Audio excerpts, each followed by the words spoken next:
figured that'd be a better use.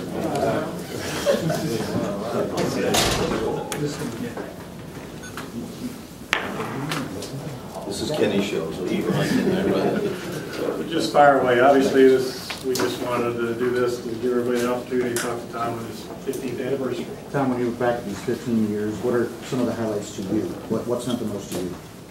I think just the, first how the campus has changed so much. I think that's been a great thing. You know, it's certainly been it's been a lot of fun. There's been a lot of highs, and you know I'm not going to lie, there's a lot of lows. It's just, that comes with this job in nature. But just seeing so many great kids come through the program, I mean, that's the ultimate reward for an athletic director, is to see how you get these kids dropped off at your doorstep at 17 or 18 years old, and to see them mature and go through so many life changes, and then get to 21, 22, 23 when they're graduating, hopefully closer to 21 and 22. But they do so much, and just how they become such a big part of your program. I think that's the best change. What's your legacy here? When you look out and you look at Cardinal Park and you look at all the different facilities that have been built in your time, I never, honestly, Ken, I would never look at it as a legacy. I don't want one. I just want to do my part. You know, I've always, when I came here, you know, I always wanted to assemble a great team, and I think we were able to do that. My dad, may rest in peace. I've used this a million times. You've probably heard it many times, but he always told me, you hire better people than yourselves, and surround yourself with better people than yourself. And I think I've been able to do that. So if I've succeeded at one thing, it's definitely been that. But we've got a great team, and this is not one person that's done any of this. And we're still a work in progress. You know, I've always said many times, I want to be little brother. I want to be Avis. You know, I want to be that we try harder atmosphere. And I want that around our department. I want people hungry for that. But my ultimate goal is I want little brother to be 6'4", 285. And that's what I think we've been able to do. We've been able to succeed in a lot of different ways. The thing that the department, I think, has been so great about is everybody's worked together to make this happen. I didn't want, there was only one goal I really had when I came here that was really I didn't want to be just a one-sport town. I wanted to be a school that was good across the board. And I remember coming here, and Lamar Daniel, who was the consultant for Title IX at the time, they told me that we needed to drop 3 or 4 men's sports, and I said, I can't take the job. I just can't do that because I'm a builder. I'm not going to drop sports. I want to build sports. And he said, well, financially, you won't be able to do it. I mean, I think everybody remembers us going through all that, and that was painful. But it was something I think that was well worth it, and I think that the school will be so much better for it for the next 100, 200 years, because we did strive to do for excellence in Title IX. We strived to be the best that we possibly could be with a major football program. And then I think across the board, you know, are we the best? Absolutely not. But I think we're in the conversation, which is good. Tom, is there any one thing that you look back on as being, I don't know, maybe your top accomplishment? I know you don't want to pat yourself on the back. No, I don't. That's not what it's about. But I also wanted to ask, what do you feel like if there was one regret that you would go back and change as well? If you have one. You know, I think you can second guess yourself all the time. I do that. I always challenge our staff to look in the mirror every day. That's your best friend or your worst enemy, is looking in the mirror. And I choose to make it your best friend. But there's a lot of times I looked in that mirror and it's been the worst enemy. You know, and you go back and say, well, I wish I'd have done this differently, or I wish I'd have done this. But I don't have any regrets. I mean, this is me. You know, I hope everybody believes I'm open and honest. I hope I'm approachable. I always want to do things with class and integrity. I always want to strive to make the right decisions. I'm not sure I have, but I want to strive to do that. But I wouldn't look back and say, you know, we set our stamp on anything, because we haven't. I mean, we're a work in progress. Tom, why did you want to work in the first place? What's that? What attracted you here? I didn't know anything about Louisville. It really it was Harry Jones and Sam Rector that were the ones that kind of discovered me out at Colorado State. And Colorado State at the time was kind of a similar program. You know, they had a lot of problems when I went in there, and you know, we just assembled good people. We got everybody feeling good about each other and rallying. We didn't have anything. We didn't have any money. It was a hard place to raise money. I mean, it was a beautiful, beautiful campus. It looked like a state park, but it was a very difficult job. Ken, you're from out there. You know what I'm talking about. You know, you want to talk about little brother. You're a little brother there now, and you're fighting for everything you had there. But when Harry and Sam came out to visit me, you know, I always love to recite this story because we were in a golf tournament up in the mountains, up at Fox Acres, which is about 35 miles northwest of Fort Collins. beautiful. It was a beautiful place, and that was our fundraiser. We had one fundraiser every year, and we were green and gold. It looked like a John Deere. I mean, it looked like a convention every time you do it. Because everybody's in green and gold, matching shirts, and you've been to many golf tournaments. But these two guys walk in bright red, and you talk about standing out. And they had rented a condominium at this golf course. They rented condos. It was a great resort, and they just said, "We need 20 minutes to talk to you." So I said, "Well, I'm in Group 1A, so I'm done. You got 20 minutes." And it started raining, so I'm all muddy and everything. Go in there, and I'll never forget. They sat me down, gave me 2 Bud Lights in each one hand, and said, "Let's talk. We got 20 minutes, and we know it." So, and that's how the whole thing started. Did you take a pass at one point? Took 4 passes. 4 passes. 4 passes. And it had nothing to do with Louisville, because I'd never been to Louisville. I didn't know anything about Louisville. I just knew that I had a great place at Colorado State. I love the people. Tara Lynn was from Wyoming, and it was the closest job you could possibly have without having to live in Wyoming. And I could get up there, we could get up there and see your parents and do all those things, and so that was real nice. And just loved everything about it, just really did. So what was the deal maker? What finally made you decide? I think Harry was relentless. Harry was relentless, there's no question about it. Him and Sam, they kind of just kept at it. And just when we got here, I told Tara Lynn, if we're going to make the trip here, you better be ready to accept the job, because they're not bringing you here. They're not going to just not roll out the red carpet. I said, you just better be ready. That was the only thing I really asked of the school. I asked John Shoemaker, and I asked at the time it was Ray Nystrom. I don't know if a lot of you remember Ray, the late Ray Nystrom. I said, please, the last thing I want is a sales job. I know this job's open for a reason. I just want to know what the issues are. Let me figure out the issues. And if I can figure it out, then we can maybe have a plan to attack it. And that was really it. And I appreciated everybody's honesty. I think Ray Nystrom was a 10. He really was a great guy. And he laid everything out to me. And I told him a couple times in the car, you don't have to be that honest. I mean, sell it a little bit. It's Tara Lynn's all, God, man, what are we doing here? But that was it. That was it. And then when you got here and you met all the people, and you could see they wanted to do it the right way. And it's just the passion. I've always said it was the passion of the people, and I really believe that. And I still, to this day, that's the beauty of this job. There have been so many other programs come after you. What has kept you at Louisville? I love it. I really love it here. I love the people I work with. I love the people I work with. Kenny doesn't work with me. He's a great buddy. Kevin Miller doesn't work with me. He's a great buddy. Julie, I go all the way down the line. They don't work with me. They're great buddies. And that's what I think we've been able to do. We preached family early on, and it was hard believing in family because we were taking so many punches. And it's what gets you through. It's what gets you through the tough times is the family. And it's the best part of the job. But that's why I haven't left. And Tara Lynn is very happy here. All 4 children, we got another semester to go, but there it looks like all 4 are going to be graduates of the University of Louisville. And to be able to enjoy that, anybody that's a parent here knows what an enjoyable experience that's been. So if they're happy, why would I screw that up? And try to go say I could do this somewhere else. What do you still want to do here? What are the things to take this university or the athletic department to the next level? And how much longer do you want to work? Oh, I want to keep working. I can't see myself ever retiring. And that's what I'm trying to sell to that hard-headed basketball coach. What is he going to do when he retires? I mean, that's what I'd sell it. I don't. My dad strived, and just his goal in life was to hit 56 or 58 or 60, whatever retirement age was for the time, so he could go play golf. That was his whole dream in life. So he worked hard. He was the senior vice president of Transamerica. He worked hard, got to retire, played golf for about 2 months, and said, what the hell am I doing? Said, I hate it, just hate it. He was bored to death. Couldn't read enough newspapers, just there was nothing he could do. And I truly believe that was a contributing part of the end of his life. I mean, I really do. I just think, I think that took so much out of him not working. So I don't look forward to that day that I retire. I really don't. I want to keep going as long as they'll have me. I know there'll be an ending date sometime, but right now I'd like to go another 15 years. I really would like to see this place.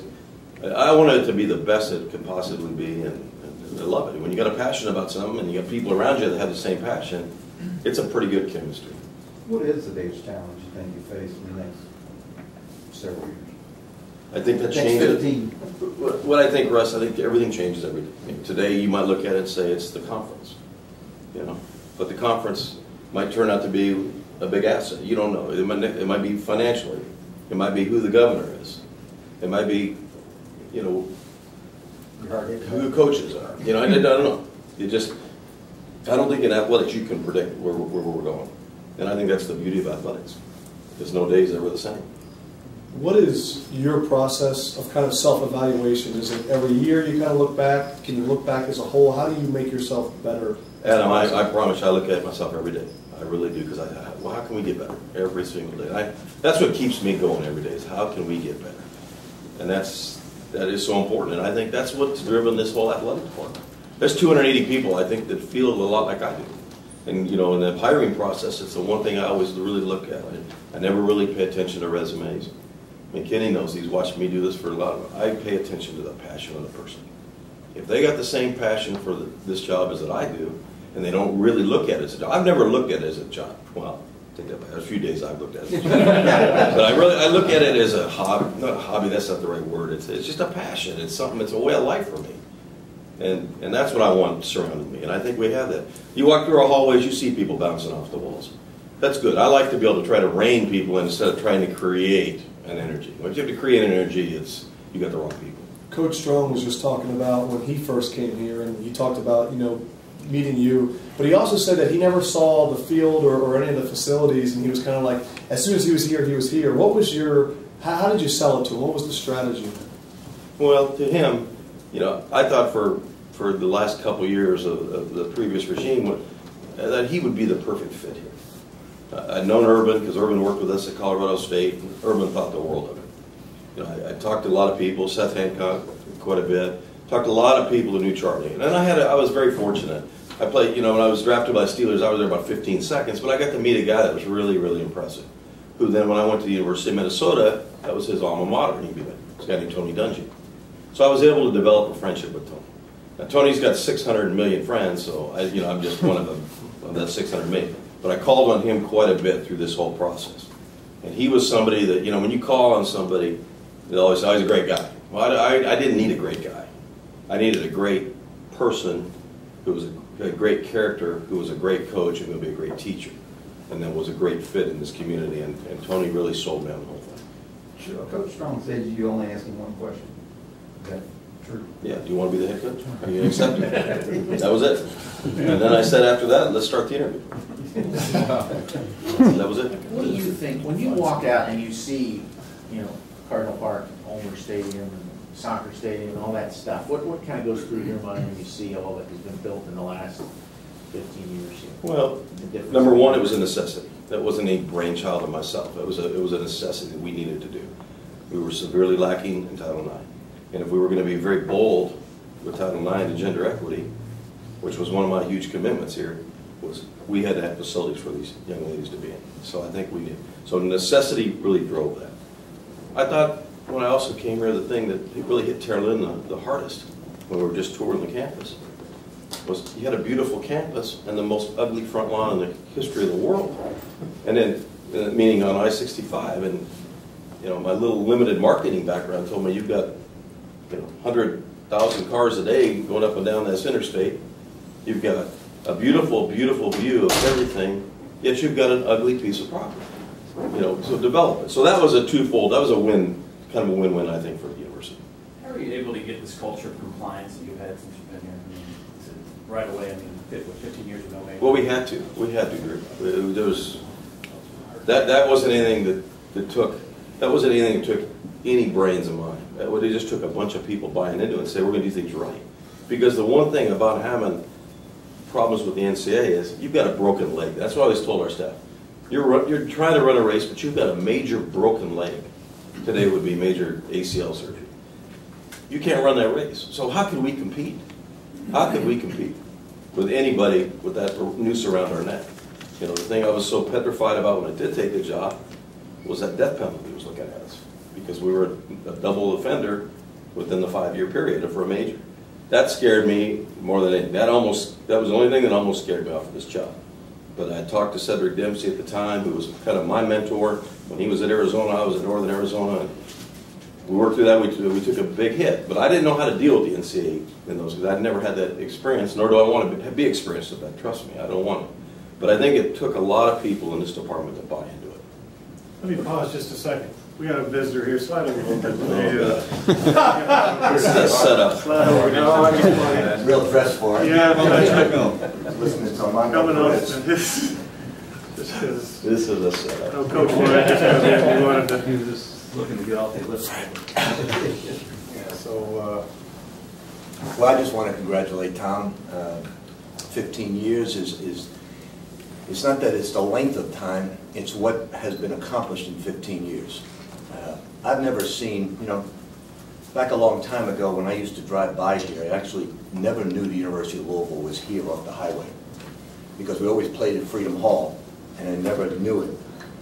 And now, from that point in time, the early 90s, to what you see on Athletic Row here all the way around is astonishing. And more astonishing than you could even imagine is, you know, we're not Princeton or Harvard with an endowment or boosters in this town that can just immediately write a check.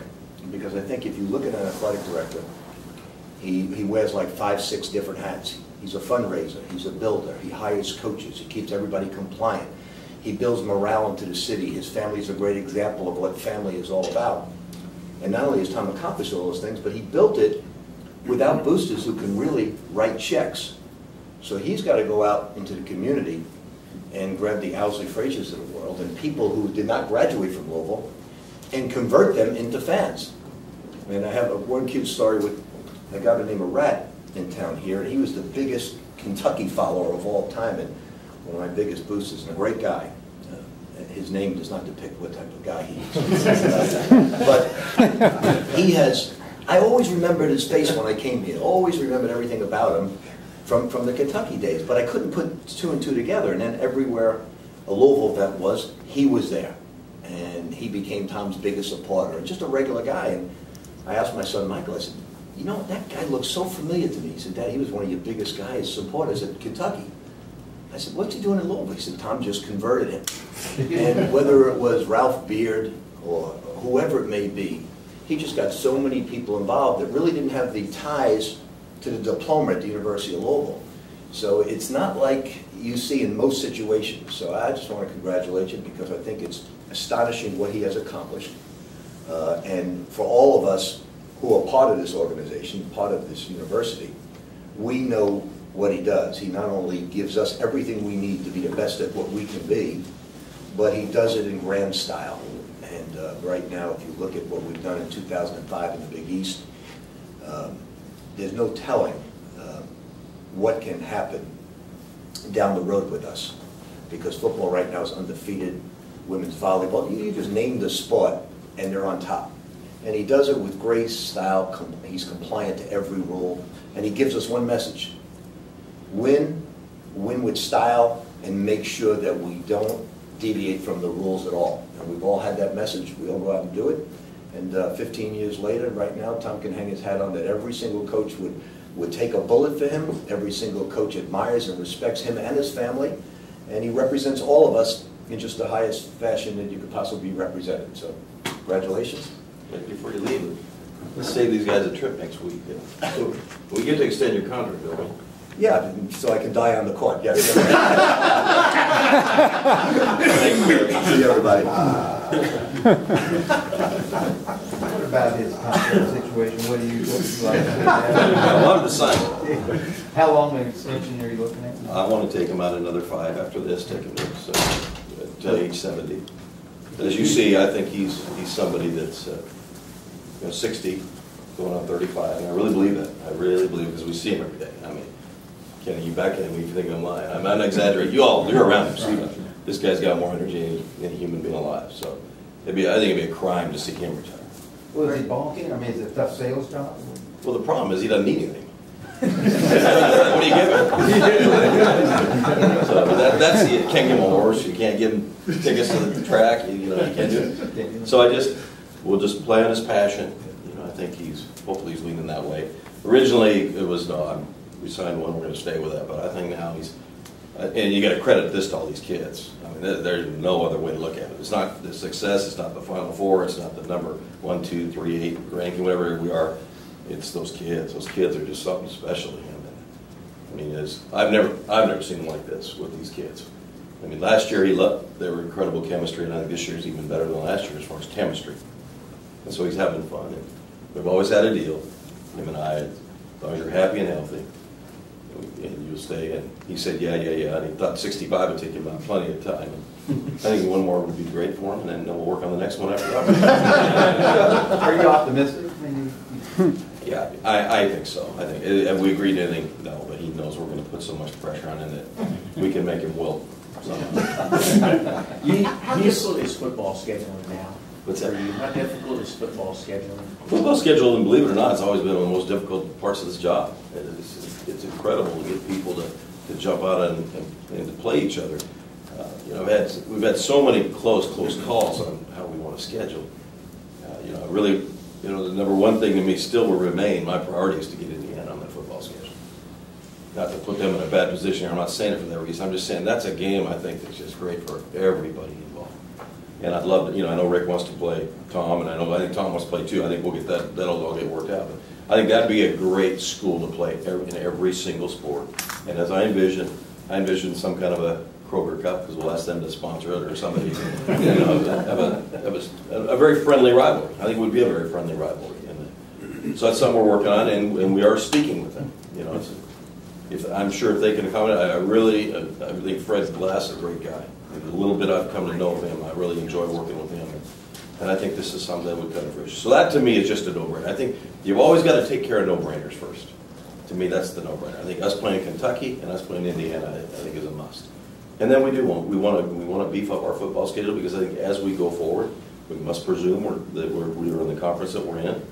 And I want to make sure that if we want to give our coaches and our fans an opportunity to play at the very highest level, so we definitely will step up in that way too. Has that situation stabilized for now? I mean, is it possible to handicap what the landscape is of the conference situation? It isn't, Fred, and if I told you there was, I'd be lying to you, and I'm not going to lie to you. There's not. You know about as much as I know. The thing is, I think we're very impressive to people out there, but you can't go to the dance unless somebody wants you to go with them. So all we can do is take care of everything here on this campus. Let's do the very best we possibly can be. And you know, and I said it to, I don't know if it was Jody. It was in one of the first press conferences of football. But somebody asked me, "You feel stuck?" I don't feel stuck in the Big East. I feel sorry for schools that are not in the league, that are really on the outside looking in. The Big East has a lot of positives coming. This television contract, you know, I'll tell any one of you, it's going to be a very big thing. And it's exciting. The thing the Big East has working against it right now is you have a bunch of new teams coming in. But the great thing, the great bank of, I think, of experience that I have to look back on is, I remember 6 years ago or 7 years ago, we were coming to the Big East. We were Central Florida. We were Houston. You know, we were Temple, you know, just name the schools. We were Boise State or San Diego State. That was us. And I see what the Big East has done for us. And I remember at the time all the criticism the Big East took for taking us. And so, you know, I worn that hat. So that's why I will never, ever criticize it. And I think you go back to Commissioner Marinado's, you know, he took a lot of shots. But look at his vision starting to pay off pretty good dividends. Everything he said was going to come true has come true. He went out, he attracted cities, meaning he attracted San Diego, he attracted Dallas, he attracted Houston. He attracted Orlando. He brought a football market back of Temple, which I think will be the great winner in this whole expansion, is Temple football. And I think that is really what's going to be driving these deals, is television sets. And I think he was a great visionary on that piece of it. I wish he was around to see it. Coach Pitino has said that for him to come here, when you went on national TV or whatever TV it was and said, "I want Coach Pitino," that's what kind of started him coming here. What made you do that? Did you think it was possible, and why? I'm sure you've been asked this 11 years ago, but looking back on it now. Well, at the time, there was the Conference USA tournament. We were hosting. There was no other time we would be able to assemble that much media at one event. And we had to get his attention because I couldn't get it. So somehow Kenny finagled it to get us on, he's on the ESPN News. And we got the word to him to watch the news conference. I didn't, because he didn't really know who I was. I hadn't spoken with him yet. And I wanted to throw it at him. I wanted him to, because I knew what this state of Kentucky really felt about him. Whether you were red or blue, they all loved him. And I knew that he was you need to replace a Hall of Fame coach with a Hall of Fame coach. And that's something I just felt was a necessity, and I think these kids deserved it, and our fan base deserved it. And when we got him just to crack the door to listen, and what it did is just, it showed him I was nuts, and that's what he said. I remember he told Brent Rice, this guy's crazy. How could I ever do that? And it was a one-horse race. There wasn't a plan B. There really wasn't. We would have had to get to a plan B, obviously, but there wasn't a plan B at the time. When you look back, it's hard to say whether decisions were great. It's easy to see now whether they were good or bad. The toughest decision, though, maybe these last 15 years, was there one that you look back and go, wow, I really was struggling with making that one? You know, you've had a lot of decisions that are tough. You know, there's a lot that are obvious to you, and I don't want to beat a dead horse. I don't want to beat that. So that was a tough one to go through. Yeah. You know, that was a tough thing. You know, I don't know anybody. You don't come into Louisville thinking you're going to have to make a move in basketball. You know, so that was difficult. Well, when he called, did he call you or did you call him after you did that announcement? No, trust me, I had to call him a lot of times. He wasn't calling me because I'm clamoring to be the coach of the University of Louisville. If he was the toughest hire, maybe what was the easiest hire? Anybody you called and they said yes right away? Strong said yes. Charlie, no, actually Charlie was he was taken back a little bit. It was good. It was one of those beautiful moments. It was a beautiful. Not taken back. He was shocked. I just wanted, when I met with Charlie, was, you know, I did all my homework. There's no more homework I could do. There was no interview you could do any better. And I remember Mark and I were down. We're waiting for them to play their game against Alabama in the championship game, and Jeremy Foley was a dear friend of mine, and he said, Tom, you've got full permission to talk to him, just wait till their last game's over. And I said, not a problem. So I was going to honor that because I wanted it to be honored for me. But I was able to do all my homework. So as soon as that game was over, Jeremy texted me from the airplane, going home back to Florida from Atlanta. He said, you have full permission. So I called Charlie the next morning. Gainesville's 2.5 hours from where we're at in Clearwater. Well, it had been raining 2 days straight in Clearwater, and me and Mark were stir crazy. Charlie said, I'll be right down there. I want to drive down. So I said, no, you didn't get until midnight from your game. I said, let me drive up there. Let us drive up there. Because I wanted, for one thing, I wanted to see him in his home environment. And I said, before we get started in the interview down, when I come up, I said, let's have 3 rules before we get started. He said, what's it? I said, don't have a book. I don't want to see a book. All these coaches have the same recycled book. I'm going to do this, I'm going to do that. You know, these are my rules. And I said, I don't want a book. I've seen the books. I said, I want you in sweat clothes, sweats, or I want you in comfortable, I want you in Levi's, golf shirt, whatever. I want you in a 3-piece suit. And I said, I want your family there. I want your entire family there. Because my kids, I said, I want your kids. So I went to his house, and we met, and I'll never forget. I walked in and saw him and Vicky, and said, before we get started, his little daughters, they're beautiful little daughters. Before we get started, I want to offer you the head job at the University of Louisville. He looked at her, didn't he? So what, you can take it or what, you know, after a week? That was a waste of trip. So you take it, and of course he went, and they hugged, and that was a beautiful moment. Just like his press conference here, that's something you'll never see again in our lifetimes. I won't see that. Those were just unscripted, beautiful moments. Then he took it, and I said, now we can start the interview. Let's figure out how we're going to build this program back. And it was as good a 5 hours I've ever spent with anybody. Vicky's there, we're all talking, assistant coaches, game plans, this and that, and listening to him. And the only thing I really asked of him was, you're a terrific football coach. And when assistants get head jobs, they tend to forget that they were terrific football coaches. They want to be now the boss and the leader.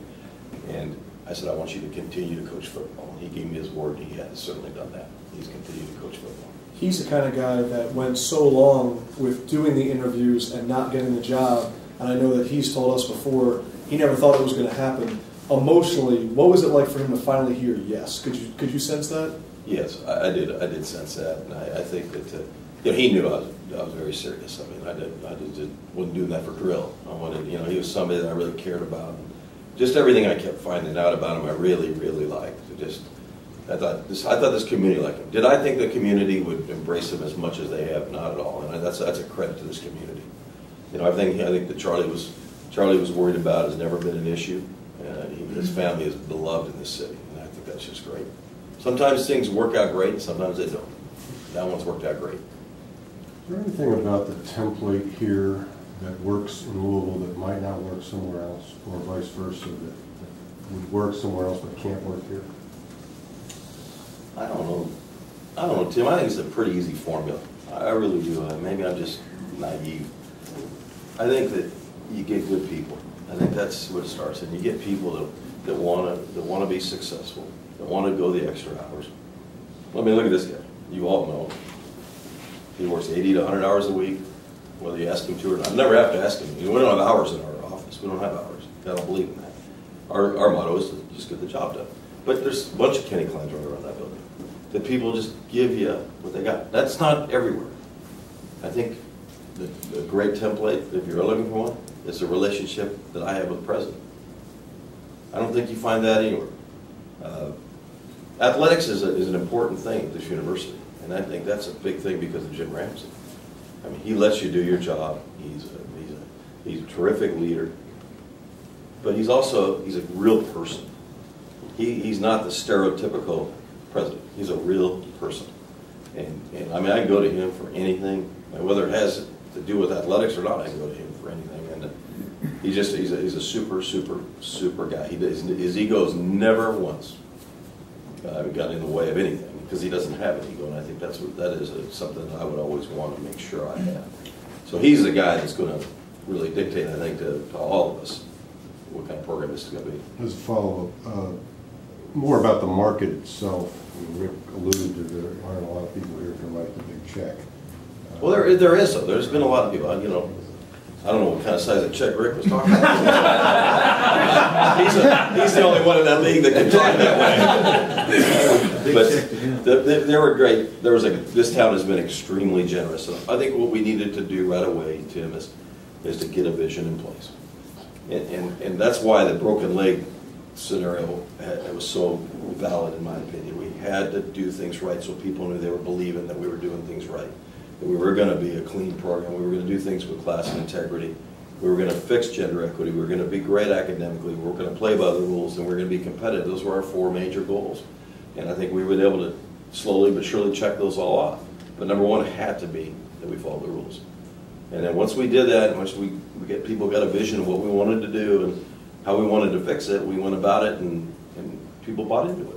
It's just, you had a vision and it worked. And Owsley Frazier, I can't give him enough credit, simply not just for the checks he wrote. And I want everybody in this room to know, I never asked him for one dime. Never asked Owsley for one dime in his entire life. Never once.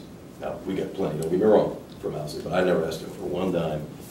Simply because when I met the guy, I said it many times, you went in to see him, it's like going to see the Wizard of Oz. I mean, you were peeling back people, and when you got to him, it was like, it's the most intimidating thing I'd ever seen. But we started talking, and we had one thing in common right off the bat. And, I had twin daughters, and he had twin granddaughters. So that kind of started the whole thing, and that's where the gender equity thing started working. And I gave him my dreams of how we're going to fix gender equity here, and it really struck a chord with him.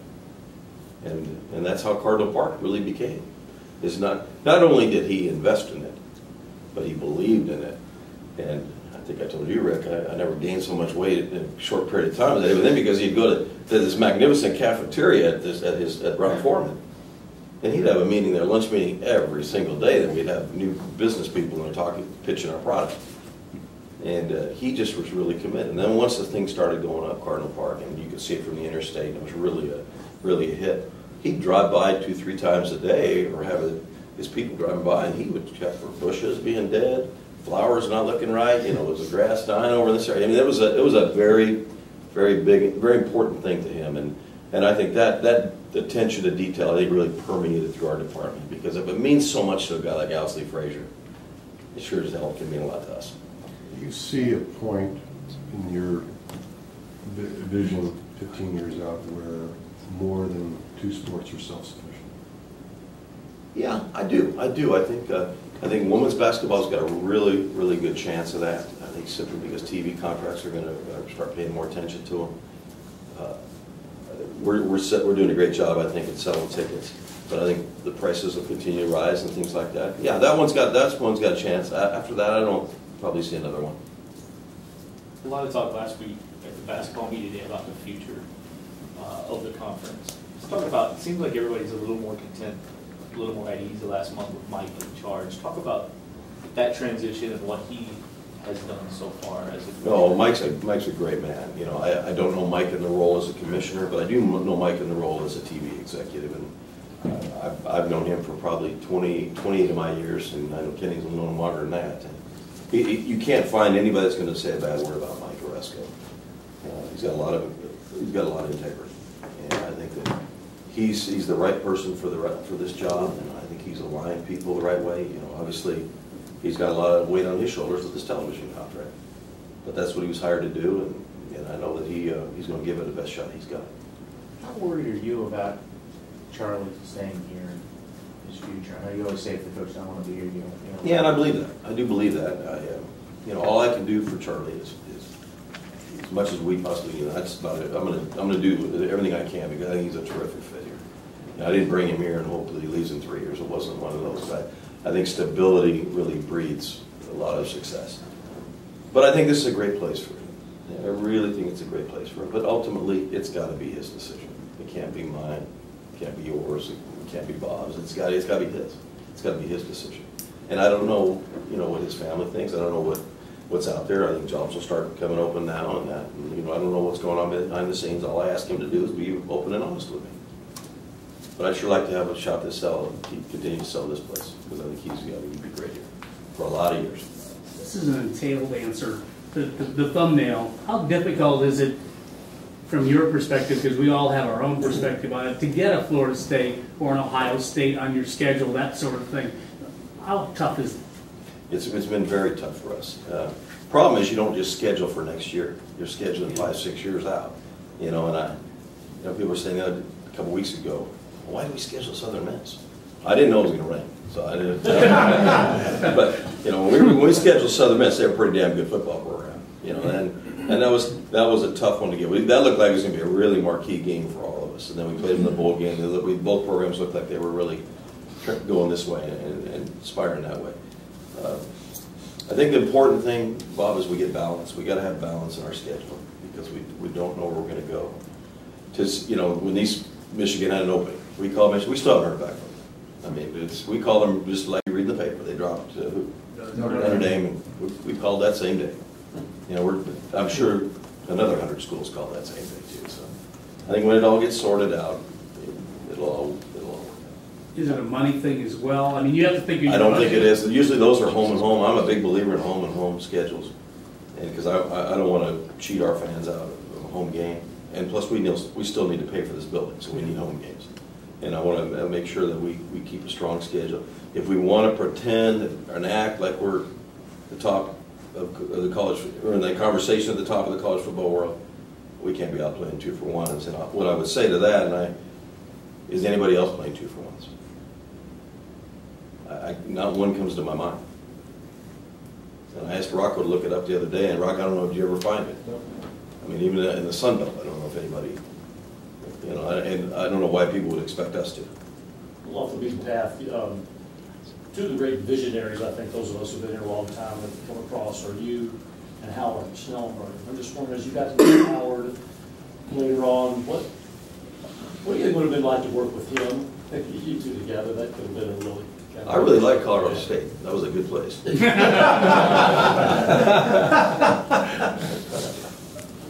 mentioned family a lot. What's it like to have one with you, kind of being right there, and then also having the twin, being athletes here the last 4 years? How's that been? Oh, it's a great dynamic. As the boss, it's a great dynamic, and you know, it's easy to separate being the athletic director from being the dad. The dad's much more important. And you know, to follow Mark's career was great. It was great for so many of us because that was kind of a thing we do. We'd go watch the games. To see what he's doing now in the department, the success he's having is great. And he's such a humble being. It's unbelievable. He's going to have great success. I just hope I can enjoy him, you know, a few more years at least. And then to watch the twins, that's been great. I know it's been really special for Terrell. Now that you're building, do you have plans, you probably do, for the practice soccer field, or what your thoughts on that? Well, right now you're talking about Churchill Park? Yeah. We'd like to get that too, and I know that the mayor's been working with us on that and helping us. That's a much more tangled web.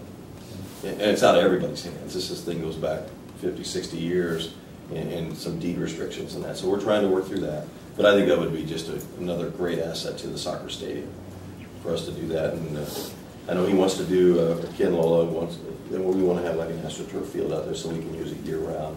And all the camps that Ken and Karen do, I think would be a great asset for the youth of the city. And soccer is such a popular sport in the city. But this soccer stadium, it's gonna knock your socks off.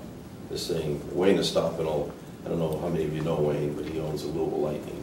He's an architect by trade. He drew it, and he is a soccer. He's a fiend. I mean, he's nuts. And he drew it with it. You talk about passion, and it's going to be beautiful. It's going to be as spectacular as anything. I don't think anything in college will match it. How important was John L. in this whole process, getting him to come Very here much at a time so. when you had Very football much was so. moving into the new stadium and Right. also bad? No, John L. was very instrumental in everything that went on here. Everything.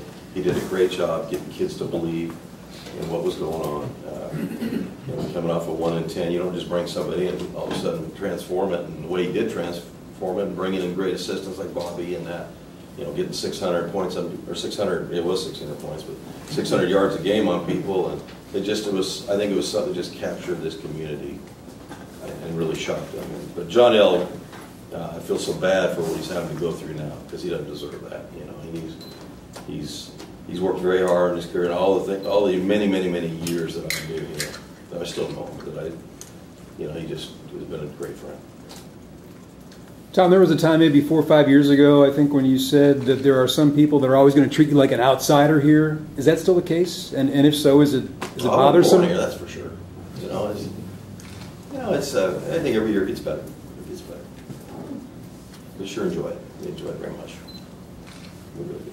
Did you have any notion when you came, we talked about Owsley, but Allmers and Patterson and people like this, that, there was that kind of support, kind of just sleeping in the community waiting to come forward? How big has it been? That's been bigger, and I didn't know that it would be like that. To see Mr. Patterson come through for that baseball stadium, and then to make another 7-figure gift to ensure that we continue to grow, and that was unbelievable. Owsley, what he's done, the rectors, what they've done, and there's 25, 30 more just like him along the way that have really helped. This has been a great team effort. It really has. We don't have the benefactors of a Bill Gates or a Phil Knight or things like that. So we've got to do this as a team, and I think that's where our being little brother has really paid off good, and being Amos and trying harder. And I think it's been great. We've got this list of all the facilities that have been built, and I remember the meeting about the basketball arena that as soon as the Final Four was over, right over here at the fairgrounds was proposed, and now it seems like there's always something, and I guess the next thing coming is people are concerned about the downtown arena and tax money and all that.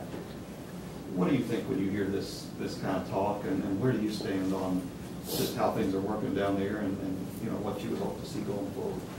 Well, I think that's about a 3-part question, but also I'll try to figure out how to answer. I think the first thing, the guy that needs to get a lot of credit for that arena, who doesn't take any bows for it, is the guy that was sitting there.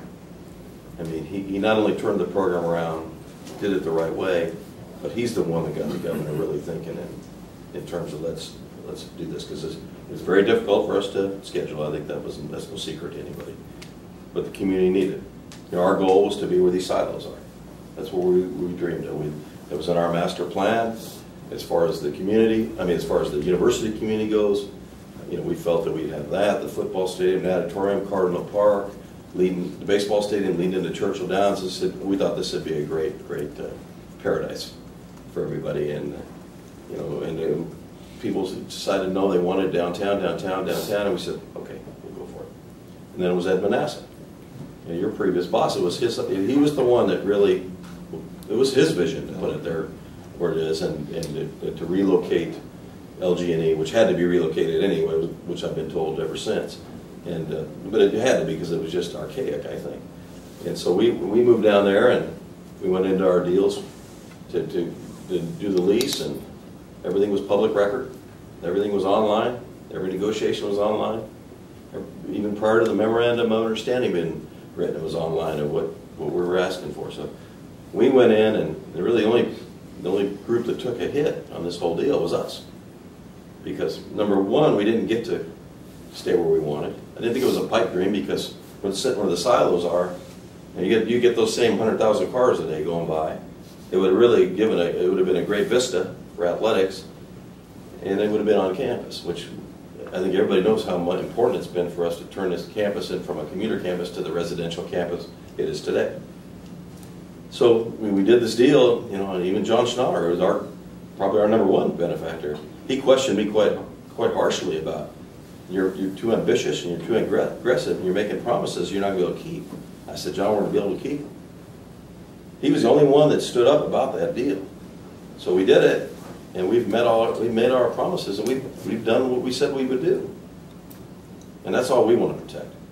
And we will not stand in the way of anybody, but we want to protect our contract because we did ours in good faith. And I didn't see anybody coming around at that time of that contract. I didn't see one person come around and say, this is a great deal for the university. Any other questions? All right. Thanks for coming. Thank you, guys.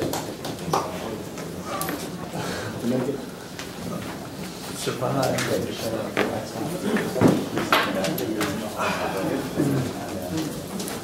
It's like that new. What's the thing?